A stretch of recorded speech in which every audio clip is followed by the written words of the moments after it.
이스라엘 백성들이 애굽에서 나왔을 때에 그들의 광야 여정, 애굽에서 나와서 광야 여정을 걸어갈 때에 그들의 모습을 한마디로 이야기하면 불평불만투성이었습니다.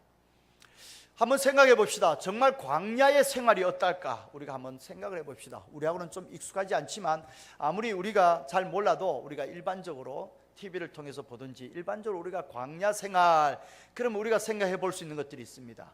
아무래도 낮에는 햇빛이 따갑고 우리가 몸을 숨기거나 좀 이 몸을 가눌 만한 그늘진 것은 별로 없고 그런 것이겠습니다. 그리고 밤이 되면은 기온차가 커서 또 아무래도 춥고 그렇습니다. 뭐 광야다 보니까 이 마땅히 농사 지을 땅도 없을 테고, 그러니까 뭐 농사는 생각을 못 하니까 아무래도 농산물 일용할 양식을 구하기가 쉽지 않을 것 같습니다. 뭐 거기가 바다가 있는 것도 아니니까 물고기가 있을 테도 없고, 그리고 또한 이 양식이 없다 보니까 짐승도 별로 없을 것 같습니다. 이러한 광야입니다. 자, 이러한 광야의 생활을 우리가 한번 생각해 봤을 때 정말 우리들이 그곳에 산다 하더라도 불평불만스러울 것 같습니까? 정말 불평불만스러울 것이 많을 것 같지 않습니까? 그러나 사실 이 이스라엘 백성들이 이 광야로 나와가지고 그 광야 생활을 불평불만으로 지냈다라는 것은 우리가 쉽게 납득할 수 있는 것은 아닙니다. 이들은 이 광야 생활에 나왔기 때문에, 이들이 광야에 섰기 때문에 광야에서 만나와 메추라기를 내려주는 하나님을 경험할 수 있었습니다.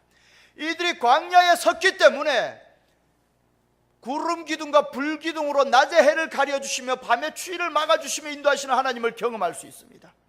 이들이 광야에 섰기 때문에 쓴물을 단물로 바꾸어 주시고 바위에서 생수를 내어주시는 하나님을 경험할 수 있습니다. 그렇습니다. 광야이기 때문에 불평불만스러웠습니까? 아닙니다. 한편으로는 광야이기 때문에 하나님을 경험하였고 하나님의 역사를 체험하였고 그 하나님의 은혜를 깨달아 알 수 있는 자리였습니다. 그래요. 광야에 서 있었기 때문에 하나님의 세심한 보살핌을 경험하였습니다. 그래서 오히려 하나님을 깨닫고 하나님을 고백하고 시인하며 하나님의 은혜 가운데서 감사할 수 있었던 것이 광야이었던 것입니다. 그런데 이 백성들은 그 광야 여정을 걸어가면서 왜 그렇게 감사한 것들은 하나도 없고 온통 불평불만만 있는 것입니까? 광야 그 환경이 불평불만스러웠기 때문에 그들의 입에서 불평불만이 나왔던 것입니까? 아닙니다.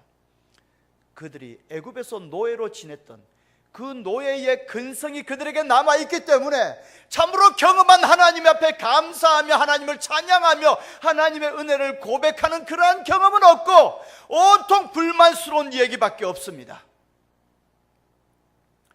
이들에게는 애굽에서 나와 자유인이라는 광야 여정을 걸어갔지만 그들에게는 여전히 애굽의 노예되었던 그 근성이 저들에게 남아 있었던 것입니다. 오늘 우리가 예수님을 믿고 하나님의 자녀가 되었습니다. 그렇지만 우리에게도 여전히 죄의 근성이 남아있지는 않습니까? 실패를 두려워하기 때문에, 나의 실패를 두려워하기 때문에 하나님의 은혜로 인도하심을 쫓아 과감하게 믿음으로 도전해야 할 자리에 나아가지 못하고 주저하고 있지 않습니까? 과거의 실패를 두려워하기 때문에 그 과거의 실패가 부끄러워서 나를 감추기에 급급해하고 있고, 그 실패 속에서 경험했던 하나님, 그 실패 속에서 깨달았던 진리, 이것은 고백하지 못하고 있지 않습니까? 여전히 죄의 근성이 남아있기 때문에 그 두려움 가운데 붙잡혀 있는 것입니다.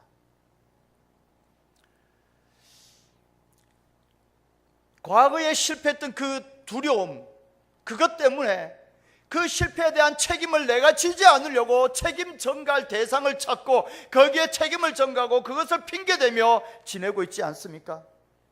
무슨 일을 만났을 때에 내가 책임질 것이 두려워 상대방에게 누군가에게 책임을 지울 그러한 상대방을 찾기에 연연해하고 있지 않습니까? 오히려 그 가운데서 하나님 앞에서 나의 부족함과 연약함을 깨닫고 고백하며 여전히 포기할 수 없고 여전히 내려놓을 수 없는 그 하나님의 꿈을 붙들고 다시 한 번 더 일어서야 되겠다라는 나의 이 믿음을 드러내야 할 자리에서 그 책임감에 두려워서 그 믿음을 고백하지 못하고 책임 전가하기에 급급해하고 있지 않습니까?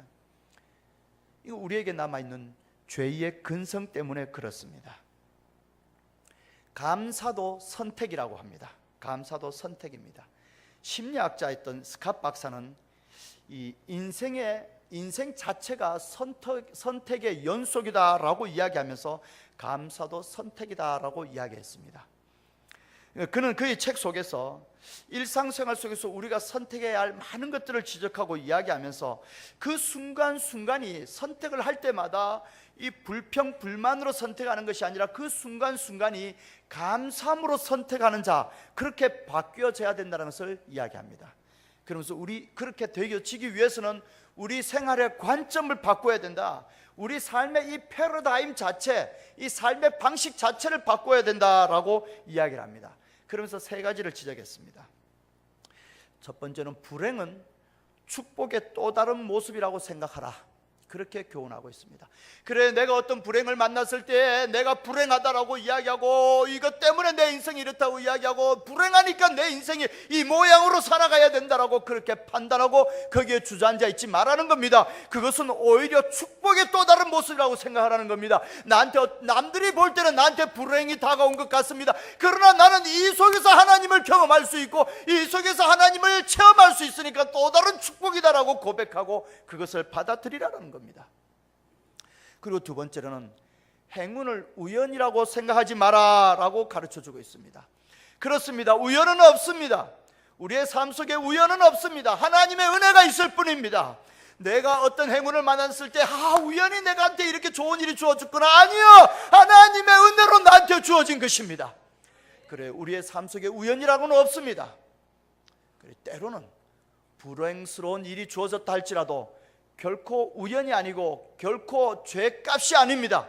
그 불행스러운 환경이 나한테 주어졌다 할지라도 그 속에서 하나님께서 나를 훈련시키시고 나를 연단시키며 그 속에서 나로 하여금 깨닫게 하실 하나님의 뜻이 있습니다. 그렇기 때문에 또 다른 축복입니다. 하나님의 은혜입니다. 할렐루야. 세 번째는 역경을 기회로 바꾸라라고 권면해 주고 있습니다. 그래요, 어떤 이 광야의 길을 걸어가면서 힘들다고 어렵다고 나한테 왜 이런 역경이 주어졌냐라고 그렇게 한숨을 쉬며 걸어가지 마시고 그 역경을 기회로 바꾸라는 겁니다. 그 역경 가운데서 오히려 하나님이 터치하시면 우리가 생각할 수 없었고 우리 수준으로 감당할 수 없었던 놀라운 세계, 놀라운 하나님의 뜻이 나타나고 이루어지게 될 줄로 믿습니다. 할렐루야. 저에게도 늦둥이 아들이 있습니다만은 이 아이들을 이렇게 키우다 보게 되어지면 주변에 있는 많은 사람들이 그런 말을 합니다. 아이가 잘생겼다, 키도 많이 커야 되겠다. 엄마도 그런 얘기 합니다. 우리 아들이 얼마나 잘생겼는데 어디가 좀 더 이뻤으면 좋겠다. 아니면은 어떻게 키는 얼마나 컸으면 좋겠다. 공부는 얼마나 잘했으면 좋겠다. 그런 얘기들을 많이 하게 되어집니다. 그러다 보니까 어느덧 우리의 관심이 이 외모지향적인, 이 외형지향적인 그러한 성장에 온통 관심이 쏠리는 것 같습니다. 사실은 그렇지 않습니다. 우리는 그보다도 내면적인 성장에도 초점을 맞춰야 됩니다. 그래서 이 아이가 용기가 있구나 축복해주고 격려해주고, 그리고 이 아이를 바라보면서 그래, 남을 위해 이렇게 배려하니까 참 멋있다 라고 축복해주고 격려해주면서 미처 엄마 아빠가 모르던 이러한 면이 우리 아들에게 있네 라면서 감격해하면서 그 내면적 성장도 볼 수 있고 격려해줄 수 있고 끌어줄 수 있게 되기를 소원합니다. 그래, 우리는 이 외모뿐만 아니라 이 내면적인 성장에도 우리는 관심을 둘 줄 알아야 됩니다. 우리가 어디에 관심을 두느냐, 어디에 초점을 맞추느냐, 이것에 따라서 우리의 존재가 달라집니다. 그렇기 때문에 이것은 너무나 중요합니다. 어떤 사람은 물질적인 것, 그 외형적인 것에 관심을 두는 사람들이 있습니다. 그러나 어떤 사람들은 영적인 것, 내면적인 것에 관심을 두는 사람이 있습니다. 물질적인 것, 외형적인 것에 관심을 두는 사람들은 돈 좀 벌면 복 받았다고 생각합니다. 돈이 없으면 가난하여 복 받지 못했다고 생각합니다. 그래서요, 돈을 벌어서 자신의 존재감을 느끼고 싶어합니다. 돈을 벌어서 자신의 욕망을 이루고 싶어합니다. 돈을 벌어서 어깨에 힘 좀 주면서 뭔가 자신을 드러내고 싶어합니다. 이러한 사람은 물질적인 것, 외형적인 것을 추구하는 사람입니다. 그러나 영적인 것, 내면적인 것에 관심을 두고 그것을 추구하는 사람은요, 무엇을 소유했느냐가 문제가 아니에요. 겉으로 드러난 것이 문제가 아닙니다. 하나님 앞에서 나의 존재가 어떠한가 깨닫기를 원하며, 하나님 앞에서 나의 모습을 바라보면서 나의 연약함을 깨닫고 거기에 관심을 기울이며, 그럼에도 불구하고 내 안에 담으신 하나님의 꿈을 붙들고 그 꿈을 향하여 나의 존재를 새롭게 세우는 이 일에 관심을 기울이게 되어집니다. 할렐루야. 그래야 우리는 나와 함께 하시는 하나님을 구하고 하나님을 인하여 힘을 얻고, 하나님 앞에서 내 존재가 어떠해야 하는지 여기에 관심을 기울이고 하나님께 인정받고 축복받는 자 되기를 소원합니다. 이제 우리의 존재의식을 바꾸어야 되겠습니다. 물질적인 것에서 영적인 것으로, 외형지향적인 것에서 내면지향적인 것으로. 할렐루야. 우리의 존재를 좀 그렇게 바꾸어 나가게 되기를 소원합니다. 우리 본문 말씀, 우리가 봉독했던 16절부터 20절의 말씀 우리 다시 한 번 더 봅시다. 16절부터 20절 말씀 우리 같이 한 번 더 한음성으로 합독하겠습니다. 그들의 열매로 그들을 알지니 가시나무에서 포도를 또는 엉겅퀴에서 무화과를 따겠느냐. 이와 같이 좋은 나무마다 아름다운 열매를 맺고 못된 나무가 나쁜 열매를 맺나니, 좋은 나무가 나쁜 열매를 맺을 수 없고 못된 나무가 아름다운 열매를 맺을 수 없느니라. 아름다운 열매를 맺지 아니하는 나무마다 찍혀 불에 던져지느니라. 그러므로 그들의 열매로 그들을 알리라. 그렇습니다. 여기 보니까 그들의 열매로 그들을 알리라 그래요. 텃밭에 상추도 심고 무도 심고 배추도 심었습니다. 뿌렸습니다. 그 씨를 뿌렸습니다. 근데 몇 번 이렇게 왔다 갔다 하다 보니까 이게 헷갈려요. 여기에 상추를 뿌렸는지, 여기에 상추를 뿌렸는지, 여기에 무를 뿌렸는지, 여기에 배추씨를 뿌렸는지 도대체가 헷갈려요. 경계를 정하지도 않았어요. 야, 이게 섞여서 태어나면 어떡하지, 섞여서 자라면 어떡하지, 이걸 바라보면서 걱정하고 있습니다. 뭐 걱정할 거 있습니까? 걱정할 거 없습니다. 싹을 트고 자라는 거 보면 알 수 있는걸요. 아멘. 그래요. 뭐 미리 싹도 나지 않은 것을 바라보면서 걱정할 게 뭐가 있겠습니까? 싹을 트고 자라나는 걸 보면 다 알 수 있게 되어집니다. 그래요. 심은 대로 거두는 법입니다. 콩 심었으면 콩 나게 되어 있고 팥 심었으면 팥 나게 되어 있습니다. 그러니 열매를 보면 알 수 있는 겁니다. 할렐루야. 열매로 보고 알 수 있습니다. 아멘. 그래, 열매를 보면 알 수 있습니다. 그래? 열매를 보면 알 수 있다고? 그러면은 내가 맺는 열매를 보고서 사람들이 나를 알 수 있을 거 아니야. 그렇지. 그래, 그러면 내가 좋은 열매를 맺어야 되겠네. 그럼 좋은 열매를 맺어야지. 그래, 그럼 좋은 열매를 맺기 위해서 어떻게 해야 할까? 아나니아와 삽비라가 가만히 생각을 해보니까, 야, 바나바라는 자는 교인들한테 존경도 받고 사랑도 받고 심지어 사도들조차도 인정을 하는데, 야, 우리도 저런 사람이 되었으면 참 좋겠어. 우리도 그렇게 인정받고 우리가 참 좋은 열매를 맺어서 사람들한테 인정받고 존경받고 그러면 좋잖아. 그래, 그럼 우리도 바나바처럼 우리 재산을 좀 팔아서 이렇게 사도들 앞에 내놓을까? 그래서 아나니아와 삽비라가 의논을 했습니다. 둘이 부부예요. 그래서 의논을 했습니다. 그래서 재산을 팔았어요. 그리고 이것을 베드로와 사도들 앞에 내어놓으면서 이거 좋은데 좀 씁시다. 그러려고 생각하니까 이게 좀 마음이 아파요. 이거 뭐 굳이 다 내놓을 거 있나? 일부만 내놓고 일부는 좀 감춰두지 뭐. 이렇게 되었습니다. 베드로가 이것을 지적하며 이야기합니다. 사탄이 내 마음속에 악한 생각을 넣었도다. 그래요. 이 좋은 열매를 맺어야지. 그래, 좋은 열매를 맺어서 사람들이 나를 존경하고 나를 인정하면 좋잖아. 그래, 좋은 열매를 맺어야지 라며 사람들로부터 인정받고 존경받기 위해서 좋은 열매를 맺은 것처럼 그렇게 위장을 해봐야 그날에 다 드러나게 되어 있습니다. 인간의 간사함은 좋은 그 열매로 그 나무를 알 수 있다고 하니, 내 열매로 나를 알 수 있다고 하니, 인간의 간사함은 그래, 내가 그렇게 좋은 열매로 인정을 받아야지 라며 자신을 포장하는 데까지 이르르고 있습니다. 그러나 우리는 그러한 열매가 아니라 하나님 앞에서 진실과 전심으로 우리가 맺어야 할 열매가 있습니다. 할렐루야. 그래, 하나님 앞에서 우리가 진실과 전심으로 맺어야 할 열매가 있습니다. 우리가 맺어야 할 열매는 무엇입니까? 우리 말씀 한 구절 더 봅시다. 21절 22절입니다. 우리 봉독하지는 않았지만 21절 22절 같이 한번 합독하시겠습니다. 나더러 주여 주여 하는 자마다 다 천국에 들어갈 것이 아니요 다만 하늘에 계신 내 아버지의 뜻대로 행하는 자라야 들어가리라. 그날에는 많은 사람이 나더러 이르되 주여 주여 우리가 주의 이름으로 선지자 노릇하며 주의 이름으로 귀신을 쫓아내며 주의 이름으로 많은 권능을 행하지 아니하였나이까 하리니. 아멘. 자, 여기 보니까 주님께서 지적을 하십니다. 주여 주여 하는 자마다 다 천국에 들어갈 것이 아니다. 주여 주여 하는 자, 주여 주여 하는 자가 뭐예요? 종교적 행위를 가지고 하나님 앞에 나오는 자 말하는 겁니다. 이 하나님 앞에 나가는 종교적 행위.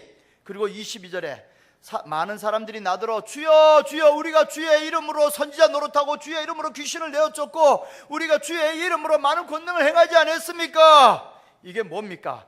예수님의 이름으로 행한 그 능력들, 예수님의 이름으로 행한 그 여러 가지 그 업적들, 이러한 것으로 우리가 평가받을 수 없다라는 사실을 지적하고 있는 겁니다. 우리 중에서 이런 것을 지적하며 이야기합니다. 주여 주여 하며, 참으로 주여 주여 하며 종교적 행위로 하나님 앞에 나온 자를 향하여 말씀합니다. 그러한 자들로 말미암아 천국에 가는 거 아니다. 23절에 보니까 주의 이름으로 능력도 행하고 주의 이름으로 귀신을 쫓아내지 않았습니까? 주님께서 말씀하십니다. 내가 도무지 너희를 알지 못하노니, 23절에 내가 도무지 너희를 알지 못하노니 불법을 행하는 자들아 내게서 떠나가라. 이러한 것으로는 좋은 나무일 수 없고 좋은 열매를 맺을 수 없다라는 사실입니다. 그러니까 우리가 맺어야 할 이 열매가 무엇이냐? 우리가 맺어야 할 열매가 우리가 어떤 업적을 이루었느냐, 우리가 어떤 것을 행하였느냐, 이것이 아니라는 겁니다. 그럼 우리가 맺어야 할 열매는 무엇입니까? 우리는 그보다 먼저 이걸 기억해야 됩니다. 좋은 나무가 좋은 열매를 맺습니다. 좋은 열매를 꿈꾸고 기대한다면 좋은 나무가 되어야 된다는 사실입니다. 그래, 먼저 좋은 나무가 되어야 됩니다. 아나니아와 삽비라처럼 좋은 나무가 될 생각은 없고 좋은 열매를 구하면서 그렇게 그 열매를 구하여 존경받고 인정받고 그것을 구하면 안 된다는 이야기입니다. 사도 바울이 복음을 전하던 중에 어느 마을에 들어갔을 때에 참 마술을 행하던 자가 이 예수님을 믿고 따르게 되어집니다. 그 마술을 행하던 자가 참 바울을 바라보면서 야, 나도 저 능력이 있으면 좋겠다. 마술을 행할 때 자기의 마술은 가짜라는 거 누구보다도 자기가 잘 알고 있거든요. 그 마술로 자기가 사람들을 속였던 거 누구보다 자기가 잘 알고 있거든요.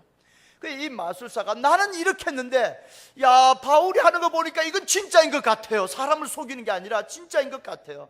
그래서 이 마술사가 돈 좀 주면서 내게도 그 능력을 주시오, 나에게 능력을 파시오라고 요청하게 되어집니다. 참으로 그래요. 자신의 존재는 생각하지 아니하고 그 열매, 그 능력만 구하고 있지는 않습니까? 그것은 불법입니다. 그래요. 좋은 열매를 맺고자 한다면 우리는 무엇보다도 우리가 좋은 나무가 되어야 됩니다. 우리가 좋은 나무가 되지 아니하고서는 좋은 열매를 맺을 수 없습니다. 좋은 나무라는 것은 업적으로 보는 것이 아니라, 업적으로 판단하는 것이 아니라 주님과의 관계 속에서 봐야 되는 것입니다. 그래서 23절에 예수님께서 책망을 할 때에 그때에 내가 저희들에게 밝히 말하되 내가 너희를 도무지 알지 못하느니 불법을 행하는 자들아 내게서 떠나가라 라며 책망하십니다.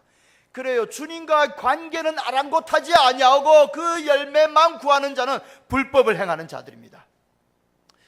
우리는 오늘날 예수님께서 하늘나라 가시면서 우리에게 성령으로 기름을 부으시며 우리에게 성령을 주십니다. 우리는 예수님 믿는 하나님의 자녀들에게 하나님께서 주시는 그 거룩한 영이 있는 것을 알고 있습니다. 성령이 우리 가운데 함께 하실 때에 우리는 성령으로 말미암아 예수님을 우리 개인의 구세주와 주님으로 고백하고 시인합니다.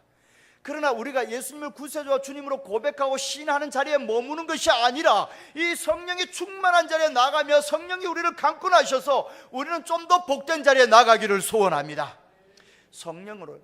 성령이 우리 가운데 우리에게 충만히 임하면서 우리 가운데 임할 때에 맺혀지는 열매가 있습니다. 우리 안으로는 성령의 열매, 인격적인 성령의 열매입니다. 그래서 갈라디아서 이야기하는 겁니다. 사랑과 희락과 화평과 온유와 참음과 인내와 절제와 이 모든 성령의 열매는 인격적인 측면에서 우리 안에 맺혀지는 겁니다.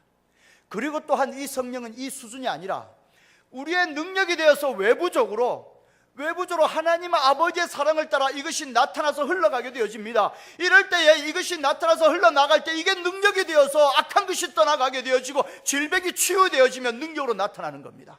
그래요. 성령의 열매는 우리의 안에 내부적으로 인격적인 열매를 맺고 이것이 아버지의 사랑을 따라 밖으로 흘러나갈 때 능력적으로 나타나는 겁니다. 우리가 이 밖으로 나가는 이 능력만 구하며 이 능력만 붙들고 매달린다면 불법이라는 것입니다. 우리 안에 먼저 인격적인 이 내부의 열매와 더불어서 이 열매가 우리를 통해 아버지의 사랑을 따라 흘러나갈 때 능력적으로 나타나는 겁니다.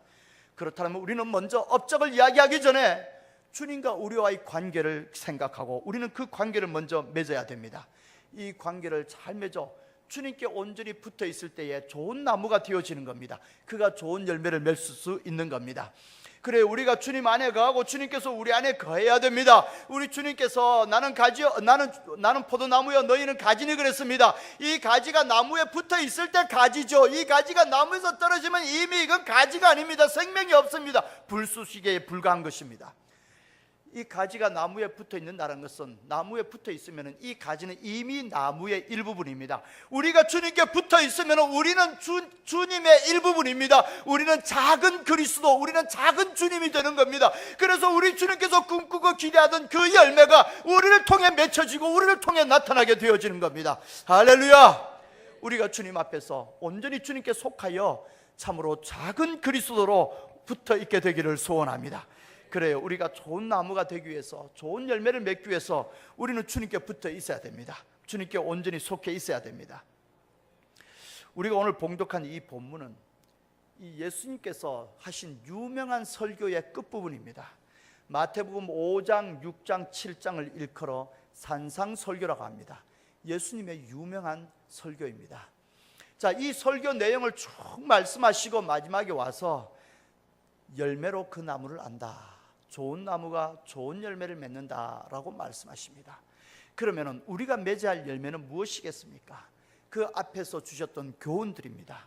산상설교의 그 교훈들입니다. 오늘 돌아가셔서 이번 주 한 주 동안에 마태복음 5장, 6장, 7장 날마다 봉독하시기를 주님의 이름으로 부탁드립니다. 그래요. 그것을 봉독하면서 기억하십시오. 내가 맺어야 할 열매라고 우리 주님께서 꿈꾸고 기대하는 열매를 맺기 위해서 내 존재가 주님께 붙어 있어야 하는데 주님께 붙어 있는다는 것이 바로 이 산상설교의 교훈들이라고 그렇게 기억하시고 그렇게 주님께 붙어 있기를 힘쓰는 저와 여러분이 되기를 소원합니다. 할렐루야. 그래, 우리가 주님께 붙어 있기 위해서 우리는 훈련하고 연단하는 광야 학교를 걸어가야 됩니다. 이 광야 학교를 걸어가야 됩니다. 먼저 우리는 온전히 주님께 속하고 온전히 주님께 붙어 있어야 됩니다. 그러기 위해서 우리는 지난주에 말씀 나눈 바와 같이 주님 앞에서 신발을 벗어야 됩니다. 하나님께서 모세에게 임하십니다. 모세를 애굽에 보내서 바로 왕으로부터 백성들을 끄집어내는 그 하나님의 일, 하나님께서 하시는 그 일에 모세를 통해서 하기를 원하셔서 하나님께서 모세에게 나타나셨습니다. 하나님께서 모세에게 하나님의 마음을 전해주고 하나님께서 그 사명을 주고 이제 모세더러 애굽으로 가라라고 말씀하시려고 먼저 모세를 부릅니다. 그래서 모세가 하나님께 다가옵니다. 하나님께서 모세에게 제일 먼저 한 이야기가 뭐예요? 너 신을 벗으라. 왜? 하나님 앞에 선 이 땅이 거룩한 곳이다. 하나님 앞에 선 너가 지금 거룩한 곳에 선 것이다. 그러니까 너 신을 벗어야 된다. 그래요. 우리의 수치를 드러내고 우리의 수치를 끊어내는 겁니다. 우리가 신발을 벗는다는 것은 내가 노예가 된다는 이야기예요. 내 신을 벗음으로 말미암아 하나님께 온전히 속하는 겁니다. 모세가 그 신을 벗음으로 말미암아 하나님께 온전히 속하여 하나님의 노예가 됩니다. 그때야 하나님은 모세에게 사명을 주고 모세를 애굽으로 보낼 수 있게 되는 겁니다. 그래요. 우리가 하나님 앞에서 우리의 신을 벗고 하나님께 온전히 속하게 되길 원합니다. 우리가 그렇게 하나님 앞에 속할 때에 우리는 하나님 존전에서 거룩한 곳에 서는 자입니다. 우리는 하나님의 꿈을 품고 보냄을 받아 나아가는 자입니다. 하나님의 나라를 열매로 맺을 수 있는 자가 되는 것입니다. 하나님께서 여호수아가 백성들을 이끌고 이제 여리고 전쟁하러 가는 길입니다. 여리고 성을 점령하러 가는 그 길에 하나님께서 하나님의 장군을 보냅니다. 하나님의 군대 장군이 그 앞을 딱 가로막고 섰습니다. 여호수아가 깜짝 놀랐습니다. 하나님의 장군이 칼을 빼들고 이렇게 맞서고 서 있으니까 깜짝 놀랐습니다. 여호수아가 묻습니다. 당신은 누구냐? 우리 편이냐 적군이냐? 하나님의 군대 장관이 이야기합니다. 내가 하나님의 군대 장관으로서 이제 왔느니라. 그리고 이 하나님의 군대 장관이 여호수아에게 이제 여리고성을 점령하는 작전을 알려주려고 그럽니다. 그 작전을 알려주려고 하기 전에 제일 먼저 무엇을 이야기하는 겁니까? 너 신을 벗으라. 그리고 난 뒤에 그 작전을 알려주는 겁니다. 그렇습니다. 우리가 하나님 앞에 선 것이 거룩한 것입니다. 그래서 하나님 앞에서 우리 신을 벗는 겁니다. 내 존재를 드러내는 겁니다. 나의 부족함을 깨닫고 주님 앞에 납작 엎드리는 겁니다. 그리고 나는 주님께 노예입니다 라고 내가 주님께 속할 때에 드디어 주님의 작전을 우리한테 알려주고 주님의 꿈을 쫓아 가나안을 정복하는 역사가 일어나게 하시는 겁니다. 그렇습니다. 우리가 우리의 신을 벗고 주님께 온전히 속하게 되길 원합니다. 우리가 그렇게 주님께 붙어 있어야 됩니다. 그래야 주님께서 꿈꾸고 기대하는 열매를 맺을 수 있습니다. 그래야 주님께서 우리에게 주셨던 그 가나안 땅 비전, 이것을 우리가 이룰 수 있게 되는 것입니다. 할렐루야. 그래요. 이제 우리의 죄의 근성을 끊어내고 온전히 주님께 속합시다. 예수님 믿고 구원받았지만 여전히 우리에게 남아있는 죄의 근성이 있지 않습니까? 이스라엘 백성들이 애굽에서 나와서 자유의 길을 걸어가지만 여전히 노예의 근성으로 말미암아 하나님께서 역사하는 것에 대한 반응은 일체 없고 감사도 없고 하나님을 시인하는 것도 없고 하나님을 고백하는 것도 없고 하나님 앞에서 신앙 고백도 없고 온통 불평불만으로 광야 여정을 걸어가는 그들, 노예의 근성 때문에 그랬습니다. 우리가 우리의 인생을 여정을 걸어갈 때에 이제 죄의 근성에 매여가지고 온통 불평불만으로 걸어가고 있지는 않습니까? 죄의 근성에 매여서 온통 안 되는 것밖에 보이고 있지는 않습니까? 죄의 근성에 매여가지고 온통 내 자신을 바라볼 때에 참으로 죄스럽고 참으로 될 수 없는 것만 보고 있지는 않습니까? 이제는 이것을 끊어내고 하나님의 거룩한 꿈을 담은 자로 온전히 주님께 속하게 되기를 소원합니다. 그래요. 그래서 우리가 맺어야 열매를 바라볼 수 있게 되기를 소원합니다. 양은이파 두목 조양은 아십니까? 그가 참 수많은 교도 생활 속에 예수님 믿고 구원받았습니다. 그가 신학도 했다고 했고 목사 안수까지 받았다고 했습니다. 그렇지만 어느 날 보니까 도로 돌아가 있던 그의 모습을 우리는 보고 있습니다. 대도 조세영, 저는 그 사람의 간증을 직접 들었습니다. 참으로 예수 믿고 변했다라고 참으로 그렇게 간증을 했지만 알고 보니까 그 간증은 자신의 이 도둑질이 얼마나 대범한 것이었고 얼마나 참 자랑스러웠던 것인지 그것을 늘어놓는 무용담에 불과했습니다. 그는 그 습성을 버리지 못하고 도로 그 길로 돌아갔습니다. 우리는 얼마 전에 서세원 목사의 이야기를 뉴스를 통해 접하고 있습니다. 그래요. 우리가 이 죄의 근성을 끊어내고 온전히 주님께 속하고 온전히 주님께 붙어 있는다는 것이 한순간에 되지 않습니다. 참으로 여기에는 많은 수고와 훈련이 필요합니다. 우리의 광야 여정이 우리의 훈련 학교입니다. 우리의 신앙 여정이 우리가 하나님 앞에 훈련받는 겁니다. 우리가 신앙 공동체로 모였습니다. 여기에서 하나님의 사랑으로 관계를 맺는 것이 어떤 것인지 배우고 우리 삶의 현장에 나갔을 때 그렇지 아니한 이 세상 가운데서 때로는 갈등을 느끼고 때로는 어려움을 느끼며 광야 학교에서 훈련받는 우리들의 자신의 모습을 볼 수 있게 되기를 원합니다. 그래야 하나님의 도우심과 인도하심을 구하고 내가 경험한 하나님을 시인하면서 이 훈련 학교에서 세움받는 저와 여러분이 되기를 소원합니다. 어떤 신앙생활을 잘하는 권사님이 계셨습니다. 교회 봉사도 잘합니다. 정말 성자처럼 그 성품도 참 좋습니다. 인격도 참 좋습니다. 그런데 그 자녀들이 이상하게도 잘 풀리질 않아요. 자녀들도 다 교회는 나오지만은 참 그 자녀들이 하는 일이 이상하게 잘 풀리질 않아요. 어느 날 이 권사님의 가정, 이 모습을 보고 있던 어떤 집사가 목사한테 쫓아와서 질문을 합니다. 목사님, 그 권사님은 착하고 믿음도 좋은데 왜 그 가정은 맨날 그래요? 이 질문을 받았던 목사님이 이렇게 대답을 하더랍니다. 그거 잘 믿는 것 같으면서도 못 믿는 데가 있나 보지. 이게 문제예요. 이게 문제예요.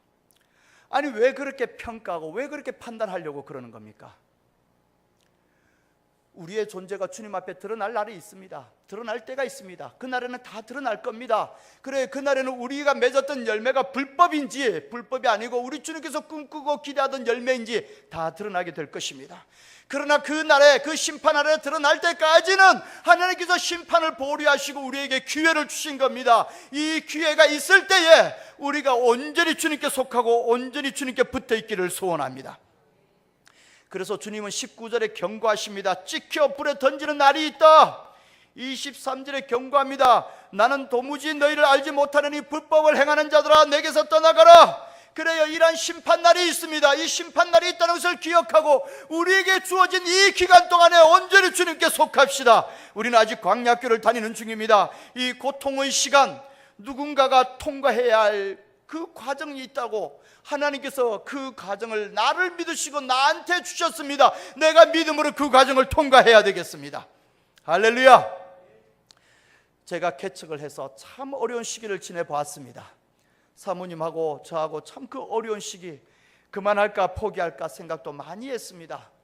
개척을 하려고 땅은 샀는데 참 일은 진행되지 않고 돈은 없고 건축은 하지 못하고 있고 가정에서 예배 드리니 전도가 되는 것도 아니고 참으로 참 몇 명이서 모여서 같이 예배를 드리며 참 어려운 시기를 지냅니다. 참 그러던 중에 이 땅을 팔고 이제 다른 방법을 찾아볼까 같이 고민도 하며 둘이 농담 삼아 이야기도 나누며 많이 그렇게 지냈습니다. 그럴 때마다 우리가 내린 결론은 이겁니다. 이 어려운 과정을 통과해야 한다면, 누군가가 이 어려운 길을 걸어가야 한다면 하나님께서 누구에게 맡기겠냐고, 하나님께서 우리를 인정하여 우리에게 이것을 맡겼으니 우리가 어떻게 하냐고, 우리가 믿음으로 가보자고, 갈 때까지 가보자고. 그래요, 하나님께서 우리에게 맡기신 길입니다. 우리가 그 길을 걸어가야 됩니다. 그래요, 하나님께서 우리의 믿음을 인정하여 이 길을 걷게 하십니다. 우리가 온전히 주님께 붙어있어 이 광야학교 넉넉히 승리하게 되기를 소원합니다. 그래요, 우리가 어떤 존재입니까? 우리가 다른 사람을 판단하거나 정죄하거나 그러지 맙시다. 다른 사람을 판단하거나 정죄하기 전에 나는 과연 주님께 온전히 붙어있나, 우리들 자신을 돌아보고 우리가 주님께 온전히 속했나, 우리들 자신을 내려놓게 되어지기를 소원합니다.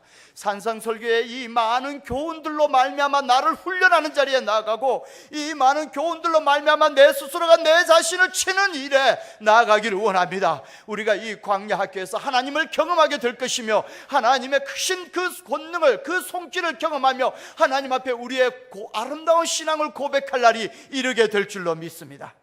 기도드립니다.